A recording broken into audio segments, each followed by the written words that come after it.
Inside Xbox receives mixed reviews, Nintendo has a console leak, and the quarantine seems to be affecting used and the retro market. All this and more on Wumpa Time. What's up, everybody? Welcome to yet another episode of Wumpa Time. My name is Canadian Guy, and I am joined by the one, the only, Shemp.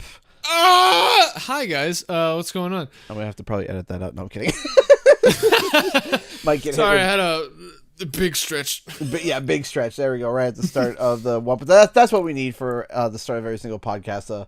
Apparent big stretch. That's what it is. YouTube, don't demonetize us for some That's fine. Don't reasons. Don't worry about it. So now we're going to go right to the quick news right away.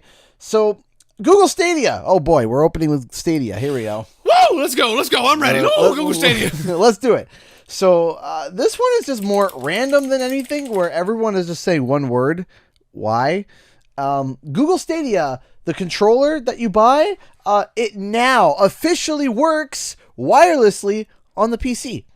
Now it does. Now it does. Now finally. Okay. It's the controller that's $70, and it's $70, and it's marketed as a wireless controller, so you can use it wirelessly. But guess what? You can't until now for whatever reason. Yeah, here's the thing: Google produces they actually produce literal computers, the Chromebooks, and all this stuff, and they are Google, which is the #1 search engine for computers. And it's just working wirelessly to its full extent now. Actually, so this gets even dumber. This gets dumber. So, now this just in, it gets dumber. That's a t-shirt right there. You can use it wirelessly on your Chromecast and your PC, but guess what? Not your Android phone. And guess what? You want to know how it's wireless? Usually the Xbox One, the PS4, or even your PC, usually it's Bluetooth. You connect your controller to Bluetooth, and it's bam, just straight right there, big range, whatever. No, this controller connects to the Wi-Fi. And it connects to Google's servers over Wi-Fi in order to play your game. Are you getting this? Is this making sense? Are you following? So, yeah. Let us in. Let us in. You have to connect your controller to your PC, or just your PC, and you have to update. You have to update the controller so you can use the wireless dongle inside on your PC, but over Wi-Fi. What? What? I don't get it. Hey, you know what's more reliable than Bluetooth? A wired connection? Nah, Wi-Fi. But Wi-Fi goes out way more than Bluetooth. Nah, it's so fast. You have no idea how fast this Wi-Fi is, bro. It's the future. Imagine my internet's down. I have my PC. I want to use my Google Stadia controller to play some games on Steam that I have downloaded. Just kidding. Your Wi-Fi is out, so your controller doesn't work. Stadia, please. Stadia, please. This is hilarious. This is a train wreck. Speaking of train wreck of an idea, I'm gonna lateral pass this to Shemp because apparently, people are asking, or I guess people have been asking, or it's been confirmed. I believe that they said that there is going to be a Resident Evil 4 remake. I think. Okay. I'm in the dark here. Here, Shep, you take it. Okay. Yeah, I'm gonna let everyone know. Don't get excited. There are rumors. The big rumor is that there's going to be an RE4 remake in line of RE2 and RE3. But the thing is, people really wanted a Code Veronica remake because that is what people consider to be the actual Resident Evil 3. Since Resident Evil 3 was extremely short, good God, even the remake was super short. Code Veronica is what people consider to be 3 because it's longer and it actually continues the story, whereas 3 Resident Evil 3 it takes place before and after 2. So it's really confusing and kind of stupid. Right. The thing is, there's rumors of an RE4 remake, and there are a lot of sources indicating that, so it's becoming a stronger and stronger rumor. The problem is RE4 is on literally every console known to man. And I just told you, Canadian guy, there is a Brazilian console known as the Zibo that has an official port of RE4. We do not need the name. Zibo. We do not need another Resident Evil 4. It is everywhere. It is on the PS2, the PS3, the 360, Android phones, Apple phones. Say it with me now. The Switch, the Xbox One, the PS4, the PC, the Zibo, the Wii. The only thing we're missing... Oh, the GameCube. I'm sorry, the GameCube. So the only thing we're missing is the original Xbox. Do we need more Resident Evil 4? Would you take like not a remake, but like a remaster where they just upscale it, or do they already have That's what it is. Yeah, on the PS3, 360, PS4, Xbox One, they're all the Ultimate HD edition where it's already rendered in 1080p.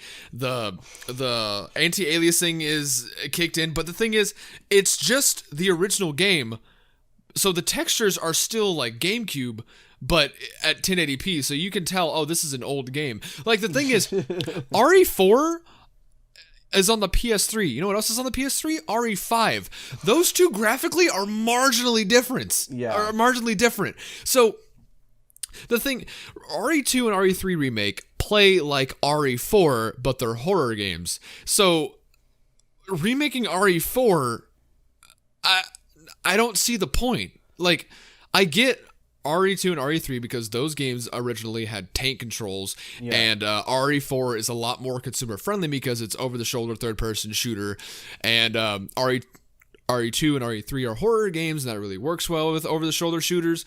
So it's basically, it's a reimagining of 2 and 3, and it's reintroducing it to the modern demographic. Right. Newsflash, every demographic ever has played RE4. You don't need to reintroduce it because there's really nothing wrong with it. It set the standard. But Shem, money. Yeah, the thing is, you made enough money. There's so many ports. I'm sure you made more money on the Zibo edition than you did on the Switch port. Because there's like, oh, Resident Evil 4 again. Yeah, I can guarantee you that people are they're gonna look at the remake if it does come out on the shelf and be like, oh, I already have that. 3 copies. Like, no, you don't. The thing is, the RE4 port on PS4 and Xbox One got physical releases. They're in stores. Oh, really? So, yeah, so if you go to the store and you see RE4 and then RE4, you're going to be like, oh, I guess that's a different cover. I already have that at home. Unless they call it like something different or, something, I don't know. It's... RE4 remake, but people already think that the PS4 version is a remake that don't understand what remasters are because all these terms are stupid they confuse everyone. It's not consumer friendly. It's kind of gotten it's gotten, especially with like how, especially, and I know we're going a little bit sidetracked here, but the next and the next story kind of ties into this, is that right now the company that's kind of leading the way on these big AAA remakes and remasters is Activision, right? They've been with the Crash, with Spyro, with CTR, Call of Duty. Their terms that they've been saying was remaster. Yeah, right? when they're all majority remakes. Well, but like, yes and no. It's debated. It's like, okay, like for example, if it's all the assets are remade from the ground up, but it's the exact same game, is that still a remake or is that a remaster?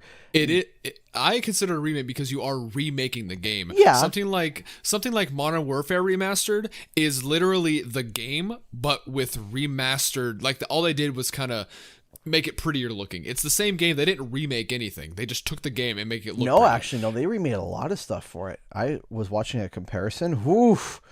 It Well, yeah, that's the thing. was A lot of the textures and atmospheres are new, but the animations, the gameplay mechanics, all the levels and everything are ripped straight from that generation. Right. Whereas the Crash and Spyro remakes, obviously the only, like with Crash at least, the only thing that they could take was the level geometry. They had to remake everything from scratch. Yeah, there's you see, there's a lot of debate because it's almost like if you took an old drawing and you traced it. And then I would consider that like a remaster. Right. It's an interesting debate to get into because there have been people who are, but it's become a gray area within the industry because when you say remaster, it's like, okay, because they were calling in terms of Crash and Spyro a remaster. And it's kind of like, well, that's pretty gray. Right, and then you got remake, which is also gray. Yeah, and then you have reimagining, which isn't being labeled as much, but it's being it's like a description. Yeah, like they're calling Final Fantasy VII a remake when it's more of a reimagining. It's more of a reimagining, exactly. Right? Yeah. So you got reboots, you got remakes, and then you got reimaginings, and it's becoming a lot grayer in the industry now, but I do think that Activision definitely led the way in the sense of like showing people of what could be a remake and what could be a remaster. Yeah, and they have Activision is the perfect example of what to do and what not to do. Yeah, because on the shelf at work we have Call of Duty Modern Warfare Remastered and then Call of Duty Modern Warfare Reboot, but it doesn't say reboot, it just says Modern Warfare. Right. So people come in and they're like, hey, what's the difference? And I'm like, oh, that's a remaster, that's a reboot. And they look at me like, what? English? I'm sorry. Is this American? Yeah. Well, here's the thing though, is that like between us, like people who are extremely on the pulse with gaming and with gaming terms and the industry in itself, right? We can understand that, but that's not the general public, right? There are people in the general public that have gaming as a hobby where they'll play maybe twice a week and they enjoy it and they still stay up to date, but then you start spewing out terms like remakes, remasters, reboots, reimaginings, remaster plus. I've heard that. It's like CTR. Yeah, it's just like they don't even know what it is anymore, right? So it's become a massive gray area. That's why in my the show that I run on the channel here, shameless plug, Triple R remade, rebooted, retired. When I say remade, I just kind of put like a remaster and remake into one category because it's too gray. Because if you look at like remake and or like remaster and rebooted, those are two separate categories and they can be seen quite differently, and you can see the stark difference. But unfortunately, remake and remaster are just so gray, so I just put kind of remake, remaster in the same category, and then reboot in a different category. And I put reimagining into reboot too because it's kind of the same idea. Yeah, you're taking something and you're doing something else with it. That's a reboot. yeah. There's a whole bunch of different terms. But speaking of remasters, an actual really good segue. Okay, so this was dropped on me when I was streaming yesterday. I was streaming Paper Mario, going along, and I got a DM from a good friend of mine, Jump Button, and Jump Button DM'd me this French article that had hit the news first, to my knowledge, that a very, very popular Blizzard game is being remastered. And that game is Diablo 2. Now, I don't play the franchise. I don't play the series. I'm a big Blizzard buff. I love Blizzard. I love Warcraft. I love StarCraft. Never got into Diablo. And the extent of my experience with Diablo was Heroes of the Storm, which was Blizzard's take on the like the League of Legends style Dota MOBA. That's it, the MOBA style, and that's how I interacted with some Diablo characters. And to my knowledge, to my friends, my one buddy who is a huge Diablo fan, to my knowledge, Diablo 2 was the fan favorite, and guess what's getting remade? According to what's been being said, Diablo 2 is getting a remaster. Let that sink in for a second. It gets a little more like interesting, not like odd and interesting, because like who handled Warcraft 3 Reforged? It was Blizzard internally. Internally Blizzard. Okay. Now, this is a big one. Now the reason why we're so hesitant is that if you are a someone who visits the channel quite often, you will know the people who are remaking this. According to the leaker and according to what's happening, and this news has been taking off, been hot like fire, is that Vicarious Visions are the ones who are leading this remaster.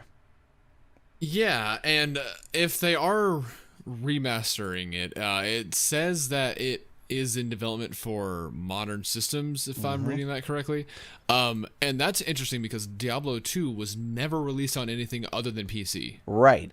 So, whereas Diablo 3 was on basically everything. Right, yeah. Diablo 3, Reaper, and then Diablo 3's expansion, was it Reaper of Souls? Yeah, Reaper of Souls. It's all on, I think it's on like 360, dude. Like, it was released back then. Yeah, and I think there was a port to the one in PS4, I think. Yeah. I'm not sure. It's also on a Switch. I sell that one pretty frequently. Okay, yeah.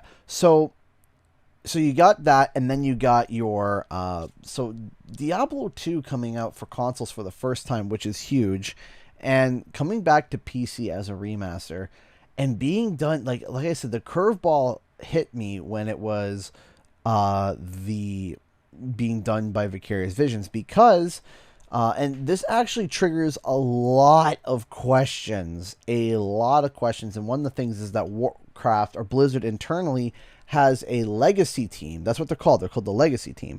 And that was the team that handled the StarCraft remaster, which was, they kept everything the same engine and everything. They just remade the assets and made it look pretty.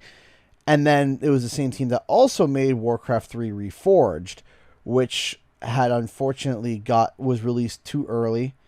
I'm waiting for it to patch a little bit, and then I'm going to go back to it, which is a shame. But that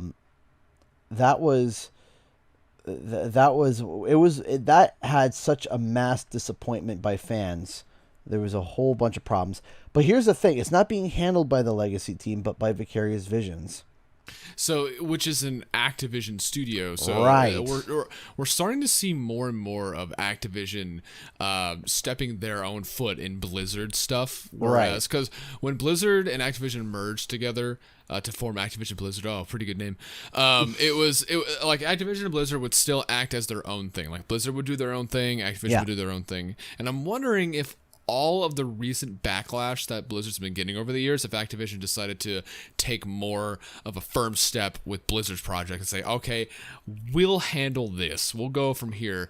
And my question is this a remaster or a remake? Because I don't know how long, I think this was last year, but the original developers of Diablo said that they have a hard time believing that a Diablo 2 remaster will ever become a thing, because the source code and assets were lost ages ago. So I'm wondering if they somehow found it, or if Vicarious Visions is remaking it, because without the source code, you're basically remaking the game. Yeah. Unless you're doing some weird backwards engineer thing that's going to be bad. Well, yeah. Well, here's the thing, though, is that I got a feeling, because they didn't have the source code for Spyro. They didn't. They had no source code for Spyro. And Spyro turned out great. Yeah, overall, which we've said that was a remake. Yeah. But the only thing that they did, I know that they got some geometry, but overall they ended up doing like 80% the geometry, they had to build a Spyroscope, which brought out the geometry. And I remember asking and wondering, like, hey, could Spyroscope be used for other projects that had the law? And they said, yeah, I'm pretty sure it can, where it gets the general geometry and the placements of everything, and then they can like rebuild it from there and use that as a reference almost. So maybe Spyroscope is being used for Diablo 2.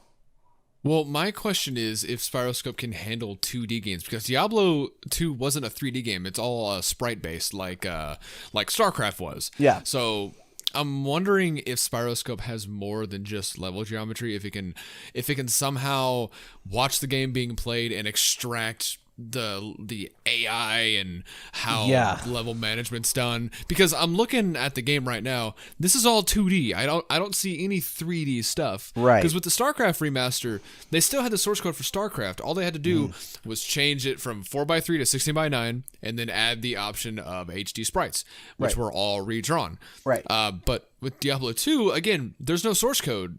So if Spiroscope can do 2D games, that opens a lot of doors for lot of things. It does. It's really interesting because if I remember correctly, Spiroscope was made by one guy. Yeah, it was just by one dude who was like, hey guys, let's try this. And they were like, oh my God. Everything just works. It's so good. So and imagine though, like taking the same concept and building off of it and building this tool that's used internally. If this tool can grow into something that is amazing, it can literally be what prints money for Activision, because they could use it for example, Tony Hawk, right? What if they wanted to do remasters of Tony Hawk? Do they have? I can almost promise you the source code for that is gone, because it was handled by Neversoft. Neversoft went under, and with how much these source codes get lost, it's very easy to possibly assume that they don't have the source code for Tony Hawk. Maybe they do. Yeah, maybe, because I know the studio. So Neversoft. I just wanted to make sure. Yep. Neversoft is technically defunct, but everything was merged into Infinity Ward. So maybe Infinity Ward still has all of Neversoft's assets, because Neversoft was an Activision studio. Right. They made all the Tony Hawk games. They made Spider-Man on PS1, Tony Hawk on PS1, Guitar Hero. They did all that stuff. Right. And then when all of that other stuff went under, but when it was less popular than Call of Duty, they merged them into Infinity Ward, because Neversoft at that time was just doing support. So Activision was just like, hey, just do Call of Duty. Yeah, so exactly. Maybe Infinity Ward has all their assets still for something like Tony Hawk, but maybe if Tony Hawk's not a remake and it's an original game, then who knows? It's up in the air. Yeah, well, because like I said, there was all these different leaks that were saying that it was going to be a remaster, and then we saw the Tony Hawk Alcatraz, and people were like, okay, is it not a remaster? And then I remember I piped up with the idea, so what if it's just like where they did with CTR, where it's all the tracks put together from multiple Tony Hawk games, remastered, rebuilt from the ground up? I don't think they would do this, but what if they had like Tony Hawk Grand Prix? Where they would introduce like all the joke characters from the PS1 game, like, oh, this Grand Prix is Spider-Man. Yeah, or something like that. So you have to pull certain tricks, and you have to, at the end of each session you get points that build up to other decals and stuff. And I unlocked Shrek. Cool. Unlike Shrek, the final character is Spyro. Is just Spyro just shows up on a skateboard. Spyro skateboarding. Oh, that'd be cool. That'd be really cool. I want to see, man, all my money. So, speaking of all of someone's money. No, please, Nintendo, no. Nintendo ninjas are striking again. So yes, don't say their name too loud. They might come. Yeah. So, okay. So over the past week, there's been this story in development. So, Mario 64, probably, I would say, a large portion of a lot of people's favorite Mario game. I know a lot of people really enjoy that one, or at least in their top 5 of all Mario games. Mario 64 got a PC port. Unofficially. Let's put that down. So I think it was like 4 months ago or so. It could have been like way more or way less, but Mario 64's source code was leaked on the internet. Now, for those of you who don't know, the source code is basically the skeleton of the game. If you get the source code of anything, you could do anything with it. The source code for Mario 64 was made for the N64. But now that we have the source code for Mario 64, we can change it to be native for PC. So instead of using an emulator like everyone else is doing, you can just run it as a Windows executable, and Windows just reads it as an application, and it runs. So as it was being reverse engineered, there is like 4K support, widescreen support, support. If you're using NVIDIA graphics cards, you can turn on reshade. It works. Granted, it looks really weird on like Nintendo 64 models, but it works. Yep. It was a great achievement in technology to see this running on PC.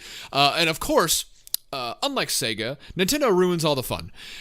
So this project already knew that it was going to be under fire, so instead of putting it on like MediaFire or something like that, it was put on Torrent Freak, which is an anonymous torrent website. Yep. And the link to download it just disappeared. And guess what? It's Nintendo. Of course.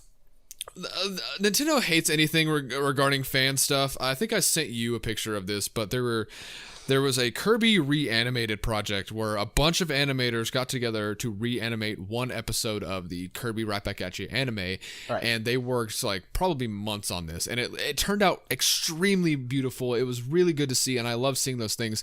And Nintendo copyright strike the whole thing and took it down. Right. Meanwhile, they did the same thing with Sonic X, where a bunch of animators came together and animated an episode of Sonic X, and the official Sonic the Hedgehog YouTube page commented saying, "Awesome, keep up the good work, great seeing this." That's the right response. Yeah. Now, to add a little bit of an effect here, there was a petition, I believe a petition or some outcry, and I think Nintendo did re-allow for it to be re-uploaded. I think. Did they? Because I can't find any of that. Apparently they did. I saw a Twitter comment that they re-uploaded. I might be wrong. Twitter might be lying to me again. Yeah.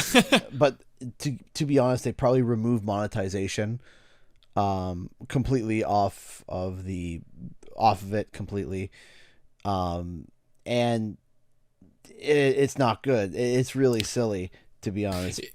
And the reason, like, it's mainly because the source code is something Nintendo made, and this team that backwards engineered it for the PC right. was releasing Nintendo's work for free. So if you like, emulation is a weird gray area. Obviously, companies don't like it unless it's through them. But if you have like a ROM of Mario 64 and you own the cartridge, you could argue, "Oh, this is my backup for my cartridge," and you could emulate it on your PC.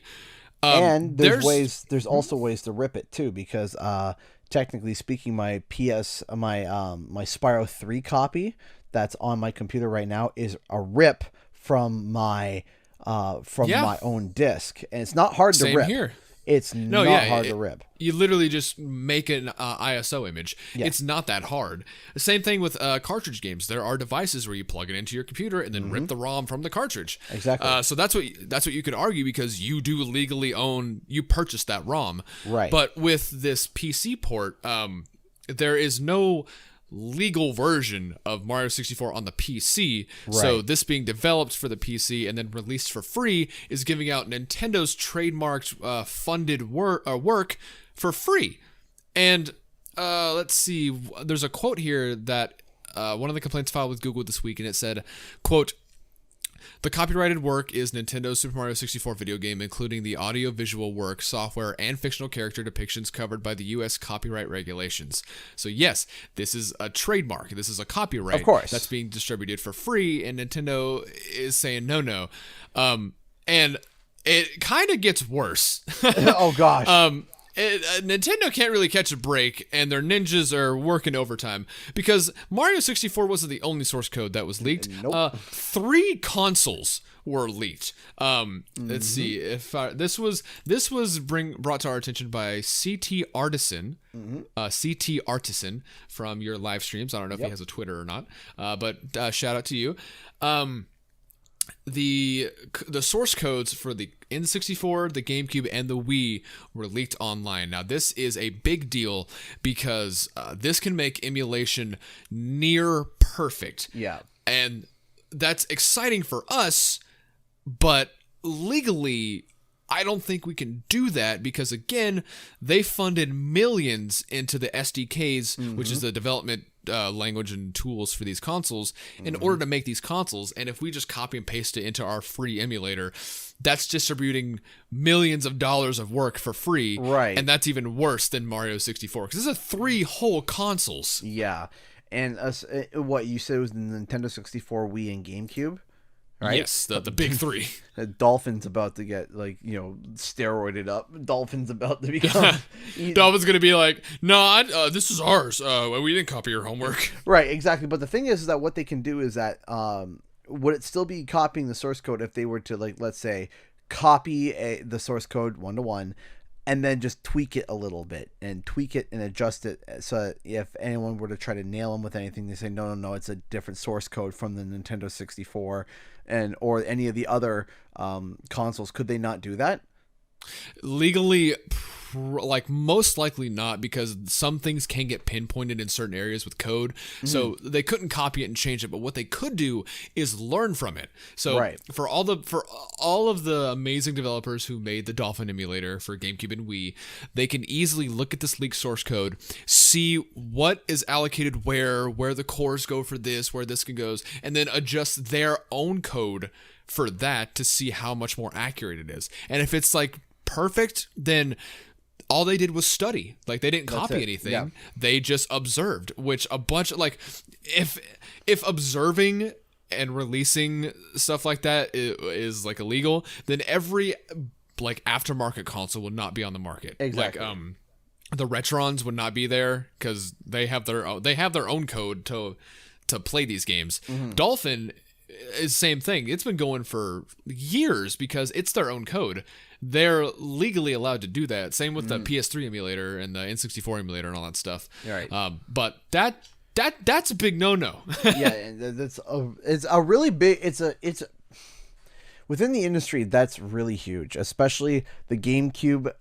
Because if I'm noticing now, there were a lot of gems on the GameCube, and people have been clamoring for GameCube stuff, which actually we're going to kind of just we'll kind of segue the next thing in as well, because like you were saying earlier, this quarantine has been affecting the retro market like crazy, right? Oh yes, in more ways than you can imagine. Right. So we were talking right before the stream, and Paper Mario Thousand Year Door for the GameCube has shot up $30 from its original price since the quarantine, right?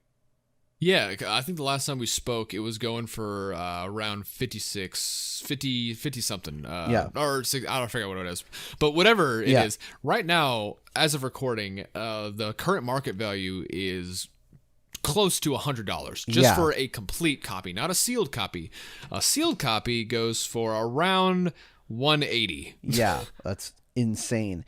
Now, the thing is that with this source codes being leaked and stuff, and also these games getting really hard to get to come by, people are going to start turning to emulation a lot more. Yes, and that can either lower the prices of these games even more or raise them even higher. Right. Because if no one's clamoring to get these games physically because emulation's so dependable, which it already kind of is, then the prices could go down because there's no demand. But this could make it to where collectors are getting better deals, so the demand goes up. The more copies that are sold at used markets, so the market goes back up. It's a real toss of the dice. Give and take. It can this console leak can really, I think, could really affect the used game market, because there are some games that just don't run right. They just on emulators, they just can't get it to work. And one of the games that is notorious for that within the PlayStation 2 era is Jak and Daxter.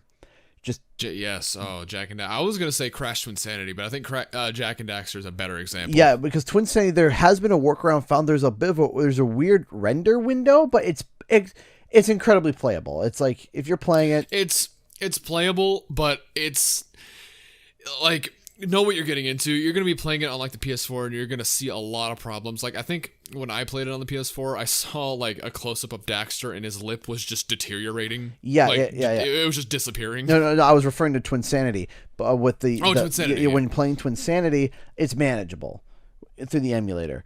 But then Jak and Daxter, if you try to emulate that, man, it's a hot mess. You got particle effects not working, eyeballs that are black, and in some sequences it's only one eyeball, the other eyeball is fine. And because if I remember correctly, it was made in the Legacy engine by Naughty Dog, right? And it was a proprietary engine, and Yes, for a console that's already hard to develop for. Imagine like trying to emulate a console that's hard to develop for. Yeah, it's legitimately Jack and Daxter. I've looked online, and there are people who have tried fixes, people who have done workarounds, and there's almost nothing.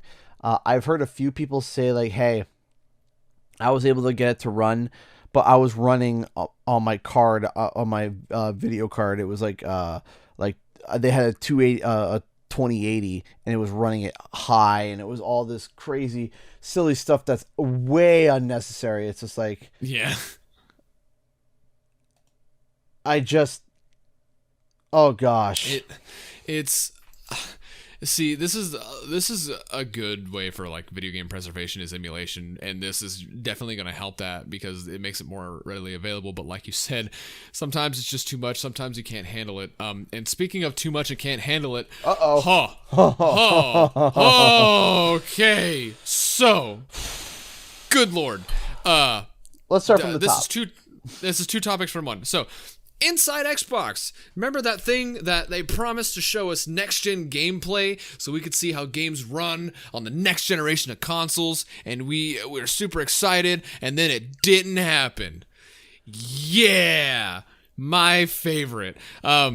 So for those of you who don't know, the Xbox held an event inside Xbox where it was just a video showcasing allegedly next-gen gameplay, when in reality it was all cinematic trailers, cutscenes, trailers, all that.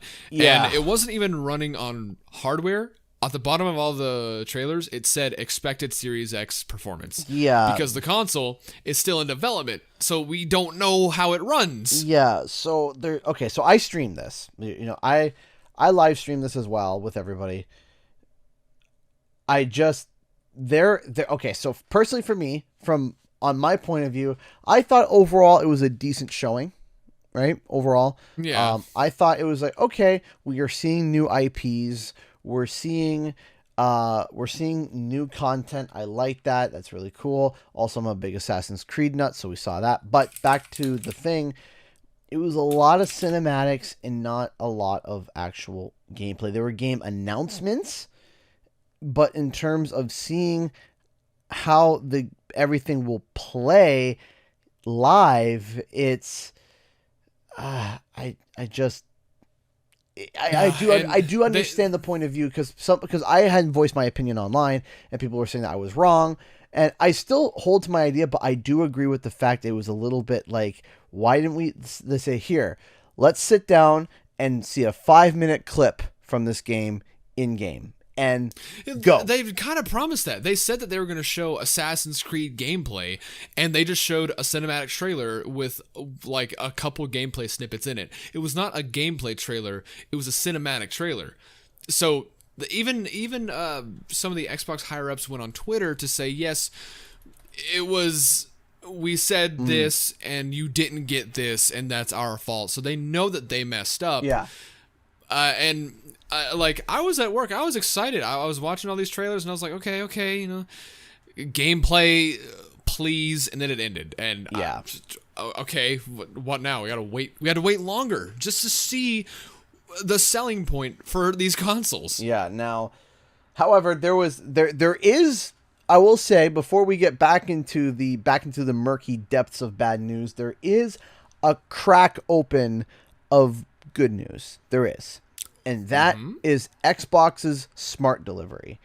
Yes. Xbox's smart delivery is honestly one of the most consumer-friendly things I have ever seen in the gaming industry. Something that is almost unheard of. So we're in an era of where gaming companies are trying to nickel and dime everybody to death, whether it be through egregious special editions, whether it be through microtransactions, DLC, whatever, all the stuff, right? And what smart delivery is that they know that they want to release games leading up to the new Xbox. And the problem is, and back during the time of PS3 and PS4, this was a problem where if you picked a game up for the PlayStation 3, you couldn't play it for the PlayStation 4. Right? Yeah, and I was gonna bring that up. That I remember when the PS4 came out, a lot of big multi-platform games from like Activision, and so the like for example, Call of Duty Ghosts. If you bought the PS3 version, on the box art there was a little banner that said, "Get the PS4 version for $5." So you could get it, but it was gonna cost you more money. So overall, you'd be spending $65. And not everybody did that. Yeah, and it expired. And it expired. And also, too, like, let's say you were a late bloomer. You bought Call of Duty Ghosts, for example. And then 4 years into the console generation, you're like, okay, I'm going to get a PS4. I want to play my Call of Duty Ghosts. You can't. You have to buy it again for whatever price it's set just to play it with a little bit better graphics. Yeah, better frame rate, better basically overall better experience, but it's the same game, and you can't transfer your save file. You can't do this. You can't do. There's a whole bunch of issues here. Now, transferring to this generation was very painful. Yes, it very much was. Transferring to this generation was a pain. However, Xbox recognized that, and they set up a program called Smart Delivery. And boy, are they right, it is smart. So, because of the pain of this generation, I can promise you that there are people who are going to be hesitant to be picking up games in the near future, because people are like, you know what? Why would I want to pick up a brand new game when I should continue to save for my Series X and then pick it up when the Series X comes out, right? Oh, yes. Well, what they are doing is they're doing something called Smart Delivery. And what Smart Delivery is that if you buy the game, you automatically get the upgraded version for the Xbox One completely free, or Xbox Series X, sorry, from the Xbox One to the Series X. I apologize. Their naming protocol is still terrible. But anyway, for completely free. So let's use one of the examples that they showed. It was Dirt 5. You pick up Dirt 5 for the Xbox One. It might come out, let's say, in August, September, or whatnot. Close to the console launch, the new console launch, but not quite. And you're like, hey, I pick up Dirt 5. You pop it in on your Xbox One. You're playing it. You're enjoying it. You're having a grand old time. When you get your Series X, whenever that is, and you pop it in, you automatically get the Xbox One version, or the Xbox Series X version port right away, and you don't have to buy the same game again to get the upgraded experience. Yes, and that's going to be something that's going to really put pressure on Sony if they're not doing something like this. Because we did give flack for we teased Xbox for the fact that they said that there's not going to be any Series X exclusive games for the first year, whereas PS5 will have their own PlayStation exclusive games only on the PS5 right out of the box, most likely for like launch titles and stuff. Right. But this is a big deal. Now, the thing is, this is a decision made by the publisher. The publisher needs to decide if it's going to be a smart delivery, and Xbox is always pushing for that. They're at least like, I think it's like hey, if you do smart delivery, you'll get like a discount on manufacturing with us or something like that. Yeah, maybe something along the lines of that. Yeah. Same thing, like, because Halo Infinite was releasing on the Xbox One and the Series X, and we made fun of that.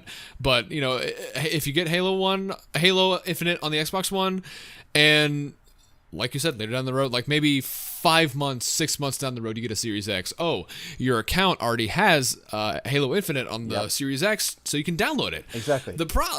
I can only see that this is a problem for collectors. So you're going to end up buying the game again if you haven't gotten it already. But for the general consumer, it's perfect. Yeah. And there's a banner on the box that lets you know what that is, so it shouldn't be that confusing. Yeah. So with everything amazing in the world that happens, there has to be someone hold on, mess it up. Yeah, I know. Hold on. Right before we go there, here's the thing. As you stated, there's the information that I want to clarify before we do here. It is up to the publisher. Yes. If there's smart delivery, it's up to the publisher. One publisher was like, bet. I got you. So, good old EA, my favorite 2 letters to not type. So, during the Inside Xbox thing, every trailer that they showed had the little banner that said smart delivery. It always said smart delivery. Yep. And then the very moment an EA property shows up on screen, gone. Nowhere to be seen. And that was Madden 21. So Madden 21 gets announced, and I'm like, okay, cool. Let's see next-gen graphics. Oh, wait, this looks like Xbox One. I don't know what this is. It looks like every other football game. Cool, whatever. Now, EA was like, hey, you know about that smart delivery stuff? We got it too, for a limited time. So guess what? If you want this smart delivery for Madden 21, you have to purchase Madden 21 before December 31st. So, yes. So, there is a time limit. In order to qualify for the smart delivery, Madden 21 must be purchased on Xbox One before December 31st this year. Even then, the smart delivery upgrade for the Series X won't be available until March 31st next year. What? Now, if you buy it anytime, like a millisecond after December 31st, you do not qualify for smart delivery. You will have to buy it again. So let's say poor little Jimmy has a late Christmas, right? Poor little Jimmy gets he gets a copy of Madden 21 on the Xbox One on December 31st. He's like, "Whoa, this is so cool! I love you guys, thank you." He pops in, he plays it. And he's like, "Whoa, it's football! Who would have guessed?" 2 days later, his dad comes home and he's like, "Hey, guess what? New Xbox. Oh, really cool. Okay, you pop it in. All right, pop in Madden NFL 21. Whoa, what's going on? Suddenly it's not working. Uh-oh, I gotta buy it again." Could you imagine this? Just imagine this concept where we can make it even a little bit more. We can drive this in a little bit more painful. Imagine this. Imagine there's a shortage of Xbox Series X or Series X's, right? And you want to make sure that and maybe this pandemic is still causing problems in the postal service. So imagine you order the console and the game, and it comes in late. And you don't pop it in time. Oh no! Oh, that's awful. Oh, I didn't even think about that. Where you had everything on time, but because the postage was late, you have to buy the game again. What? Oh, okay. I just thought of something. So, let's make little Timmy's Christmas worse. Little Timmy's like, okay. So, how about so Xbox has said that all Xbox One games are backwards compatible with the Series X, right? Or only a couple? So far all. So that's the question mark, and I think so. Question mark. So 2 things are running in my mind. One question: do the publishers have the power to say no? Don't make that backwards compatible. And if not, then 2, is there gonna be stuff for the Series X version to make that the better buy? Like, let's say Madden 21 on the Series X has like 5 extra modes that aren't on the Xbox One. Because I'm thinking, okay, who cares if you don't get the Series X version of Madden 21? It's football. You pop in the Xbox One version, you play it on the Series X, and it's just the Xbox One version. What's the driving factor for me to buy the Series X version? Is it going to be more content? I assume so. It might be. You see the problem here? Well, no, I asked this problem. I talked about this problem months ago. I was like, what? Like the same thing with like every game. Like imagine, because the PlayStation 5 has been confirmed to be backwards compatible with the PlayStation 4, confirmed, right? It's just what titles are going to be running in boost mode, which is the faster loading times, enhanced graphics, better frame rates, et cetera, et cetera. That was where the ambiguity of the, over the first 100 games will be fully and run perfectly in boost mode on the PlayStation 5, right? So, and they'll be releasing patches as they go to patch the PlayStation to be able to run other games on boost mode. But here's my question. What happens if I pop a PlayStation 4 disc in there that has a PS5 version? What's going to happen? Yeah, that was something like that we were saying that if Sony doesn't do that, then it's... Yeah. I know, this is weird. Yeah, what is the driving factor for me to go pick up the PlayStation 5 version of the game over the PlayStation 4 version? What is the difference going to be if they're both backwards compatible? Is it going to be 4K graphics? Are they going to say, hey, if you pop in the PS4 version, you can only run it at 1080p 60 frames or 1080p 30 frames, but if you buy the PS5 version, you get the option of 4K 30 or 1080p 60? Right. And the thing is, like, this is going to be the cross-gen era, but it's not going to be as big as, say, PS2 to PS3, where games are being made by separate studios. Right. These are just ports to the other system with extra stuff. Right. And my question is like, this is gonna, like, for example, if Madden 21 has extra content on the Series X than it does on the Xbox One, that's going to make the production of these games even more expensive because the graphics are going to have to look a lot better. There's going to have to be a lot more content, a lot more management on these two separate systems. So is that going to make the cost of these Series X games more expensive than $60 than they used to be?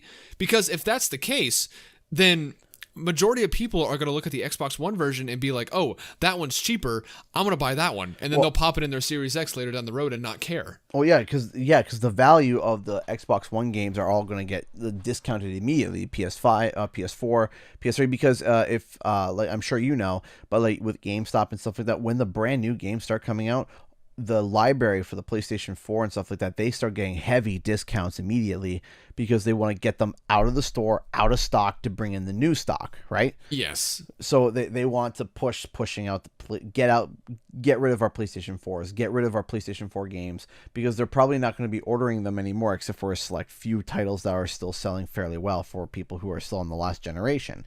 So you're right. What is the driving force for me to go pick up Madden, let's say Madden 21, because it'll be the first Madden game for the next generation? I don't see it dropping down from $79.99 until the next Madden gets announced, right? So yeah, Madden, exactly. So the general consumer is going to be like, oh, I don't want the next gen version because they think, oh, it's just better graphics. I want the cheaper one because I just want to play the game. Right. So that's going to hurt next gen sales. And this is going to be the weird. I think this is going to be the weirdest console launch of any generation because of how confusing, how many questions that are being brought up because of this. Don't get me wrong. Backwards compatibility is an amazing thing, and it's something that should be done more and more. Definitely. But whenever you decide to release, like, my mentality is, with the next generation of consoles, release your games on that console. If you try, especially now, if you try to do both consoles, but the new one's backwards compatible, you're only hurting your own sales. You're spending more money for like less reward. Right. You're going to sell more of the old one, which isn't going to be any cheaper because you already spent the money to make the game. Right. So it's... You see, it's where I'm at. Like, where I remember The Last of Us came out at the end of the PlayStation 3 cycle, but then they released it for the PlayStation 4. But the selling point was that it was going to run better, it with better graphics, but there was no backwards compatibility, and that's where a lot of consumers felt definitely spurned because they were just like, hey, I already played and beat this game on the PlayStation 3, and so. Something I would actually take into consideration for that is do remember that there was no Game of the Year edition on PS3. That was put on PS4. Right. So I can see that technically being the driving factor to play that on PS4. Yeah, no, I get that. But like you said, you already played that, and it was pretty close to the PS4 launch, right? It was like 2013. Yeah, it was real close to The Last of Us. And the PS4 was 2014. Yeah, it definitely cut it close. It's doing the same thing like they did with Last of Us 2. It's cutting it real close to the PS5 launch. Yeah, and actually, no, the PS4 launched in 2013. Wow. Okay. Yeah. Anyways, So I think the right way to do something like that would be the Uncharted Nathan Drake collection, where it's like that collection is released like way after the launch. Yeah. But it's three games remastered, look a lot better. There's added content. There's more trophies. There's more costumes. There's more cheat codes and stuff like that. Right. There's Adds value. There's 2 new difficulties, and I think when it launched, it was like 40. Was it 40? I think or it 60? was. I think it was. I think it was 40. I remember it being discounted because I remember in Canada. In Canada, everything is more expensive. And I remember seeing it for $53 when normally brand new games are like $79.99. So I was just like, huh. Yeah, and keeping to consideration with the Nathan Drake collection, all of the games got a huge facelift. Yeah. Like a lot of the geometry, there are more polygons added to it, so it looks less PS3 and more PS4. Yep. And especially all 3 running at 60 FPS was a huge driving factor for me. And I think that's going to be, I think that might be one of the big driving factors for next gen. But see, the thing is, with Uncharted, it's only on PlayStation, so 60 FPS was a huge gift from PlayStation. With multi-platform games that are also on PC, I don't care if the console can play it at 60 FPS. My PC can. Right. So, like I say every day in the store, why would I buy a $500 console to play Halo Infinite when my budget laptop can run it at low and I can get the same story experience? Right. There's a lot of questions here when it comes to and I think that we could really sit down and have an entire podcast talking about that, an entire video series talking about. I am interested to see what they're going to do, because it's a literal crossroads, having both cross-generational games and having the cross-generational games and having backwards compatibility.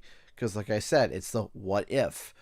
What if I take the PS4 version and pop it in of a game that came out for the PlayStation 5? What is the purpose? Because what's going to happen is the value of the PS4 version is going to start degrading immediately because they're moving on to the next generation. Or will it degrade immediately because this is going to be because it's going to be backwards compatible? Is it going to degrade immediately, or is it going to stick? And I think the next gen is going to be filled with questions like, what's the point? I think that's going to be like the title of next gen. What's the point with all these cross-gen releases? Right. Because we know for a fact, like, for example, Cyberpunk 2077, that's being confirmed for the PS4 and the Xbox One, and it was delayed because the original Xbox One is just so underpowered. The VCR edition. Oh yes, the slim stove edition. Yeah, they were able to get the slim running fine, but they can't. But it's that OG, dude. That Star Wars, Jedi Fallen Order. Oh man, on the OG Xbox One, it struggles to load half the levels. Yeah, like the geometry just doesn't load. Yeah, that one was rough because they put in lesser parts to be able to make it cheaper so that they could bundle the Kinect in and be able to still be at a competitive price to the PlayStation 4. And that guess didn't what? work. No one used the Kinect. Yeah, no one used the Kinect. It was just filler. And then when they released the Slim, they beefed it up a little bit and made it on par, and which was very smart by Phil Spencer to do. Very, very intelligent of him to be able to understand and boot the Kinect aside and be like, that's it. Unfortunately, ladies and gentlemen, I hate to cut us off, but we've hit our time. We've definitely hit our time. We've hit our time, and I apologize, but like we could have a part 2 of this, because man, there is so many questions. And you know what? With the Gaming Fest going on right now, the Gaming Summer Fest, I think we're going to be seeing a bunch of really, really cool titles. Jeff Keighley is supposed to be announcing something brand new on May 12th. I believe it was May 12th. Ooh, from now, that is in 3 days on Tuesday. Ooh, we'll have something to talk about maybe if it's interesting. Definitely. But there's one thing that he said, and before we sign off, I'm going to read you the tweet that he said, because he wanted to temper people's expectations. That's what he said. He said, I want to temper people's expectations. So what he said was, and I quote, people were speculating, going off and off, and somebody made a comment saying, please let this be Batman Titanfall 3 or whatever Rocksteady is working on. And he responded with, just to manage expectations, the Tuesday game is something cool and fun. So when you say cool and fun, that doesn't scream epic. That doesn't scream God of War levels. That doesn't scream Elden Ring, Elder Scrolls. This sounds like something that's, fun. Something that's, this is cool. And I'll be the first one to say and, put, if I was a gambling man, maybe Tony Hawk. Doesn't Tony Hawk fit that description? You know what? If Tony Hawk is announced on Tuesday, I think Wumpa Time's going to be... I think I know what the title's going to be. It's just going to be... We were right. We were right. We were right. Well, because last thing before I go, when we saw the post, remember, it was October 30th was the release date, right? And we know that Activision follows a 6-month promotional. So if you were to go the rest of May, June, July, August, September, October, that's 6 months. Oh, I'm getting excited. Okay, we gotta go. I'm getting excited. So it's possible. It's just me, but that's just me throwing my hat in the ring. But if you guys want to hear more thoughts in the ring, make sure to follow us over on Twitter. I am at Canadian Guy 8 with an extra H. We're hunting down the original person who has the original Canadian Guy 8. We will make sure to take the name with vengeance. You can go follow Shemp over at Shemp Official, again, over on Twitter, if you want to hear more of our thoughts on rumors, on a whole bunch of different stuff. If you want to be able to have your question featured on this podcast, make sure to tweet us with the hashtag WumpaTime, and you can tag us in there too if you like. But you can go hashtag WumpaTime if you have a question, and we'll try our best to answer it on the podcast. Make sure you can listen to us anywhere, whether it be on SoundCloud, Spotify, the new one that we talked about last week where we were incredibly confused. Listen Notes. Listen Notes. If you're an avid user, Listen Notes, use that. But with this next generation raising a lot of questions, I assume you guys have a lot of questions. So if you have any questions about next gen that we could most likely answer, just let us know on Twitter, hashtag WumpaTime. Yes, please let us know. We still are waiting for the carrier pigeons. They probably got caught at the border because of the outbreak. We are sad that our poor carrier pigeons have been caught. We expected them anytime soon. We hope to be able to see them one day after everything goes back to normal. Thank you all so much for watching, and we'll see you guys in the next podcast episode of Wumpa Time. See you later.